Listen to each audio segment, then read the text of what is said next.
Hi guys! Luto tayo ng ampalaya. Ampalaya with egg. So, tignan natin ng oil, olive oil. I always use olive oil for mas healthy. Painit ng konti. And then, gisa natin yung bawang sibuyas and kamatis. Oh, hindi masyadong mainit. But it's okay. Iinit din yan. Charot. Ako lang naman mag-uulam nito kasi ayaw naman ni Emma nito. So, I'll just cook according to what I know and according to my taste. Charot. So, lagyan na natin yung kamatis. Dami kong nahiwang kamatis. It's okay. Kasi, like I said, ako lang naman ang kakain nito. So, ang lasa nito is mga patsamba. Kahit ano lang lasa. Kasi gusto ko lang magulam ng ampalaya with egg. So, yeah. So, yan nga. Medyo nagisa-gisa na siya. Ilalagay ko na yung ampalaya. I slice it. Parang ganito siya. I slice it very thin. Lagay ko na siya. And then, binabad ko pala siya sa tubig na may asin. Para daw mawala yung bitterness. Mawala yung bitterness niya sa buhay. Para hindi mapasa sa akin. Baka mas lalo akong maging bitter. So, ayan.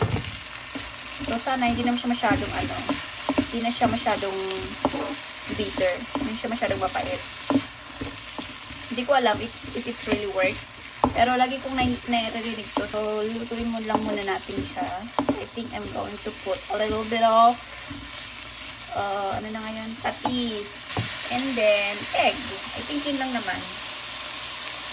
Kunti lang para hindi maalat. Ayoko nang maalat. Hindi bale ng mag-asin. Basta, wag lang maalat. Kasi mahirap ng i-repair yung maalat. At least kapag hindi maalat, hindi pwede pang lagyan ng asin. Diba? So, yan. Kaya man lang muna natin maluto ng konti. And then, ilagay na natin ang itlog. So, luto na nga ang ating ampalaya. Ilagay na natin ang eggs. Maglalagay ako ng 3 kasi maliliit yung mga itlog. I'm gonna put 3 eggs. 3. And then, mix ko lang siyang ganyan.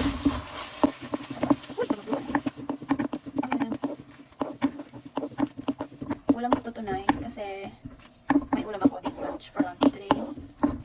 Yung binigay ng friend ko from Laguna, yun ang ulamin ko kasi ininit ko na siya. So na magluto before dumating si Emma para pag nandito na yung bata. Kung may homework, nagpo-focus na lang kami sa homework niya or nagpo-focus na lang ako matulog, or kung ano-ano na lang. Kasi minsan nag-aas siya ng help sa homework niya or sometimes kapag feeling ko maging mabuting ina. Yan. Nagre-review kami or nagbabasa kami ng books. Ganun. Pero kapag tamad ang nanay, gusto lang pahilata, pinapabayaan ko lang siya. Pero gusto ko, bago siya umuwi, wala na akong masyadong gagawin. Nakapagluto na, nakapaglinis na. Ganun. Ganun. Or sometimes, gusto ko kasi mga gulay na mga binibili ko during kapag nagmamalengke kami. Niluluto ko na siya kaagad para hindi siya masisira. So, kapag sometimes, pag nag-grocery kami weekends, nagluluto na ako ng mga ulam namin for the week. Tapos, fini-freezer ko na lang, frozen. Pero pagkakain, defrozen, reheat. Ganun ang life. So, ayan, pwede na siya. Kakain na ako.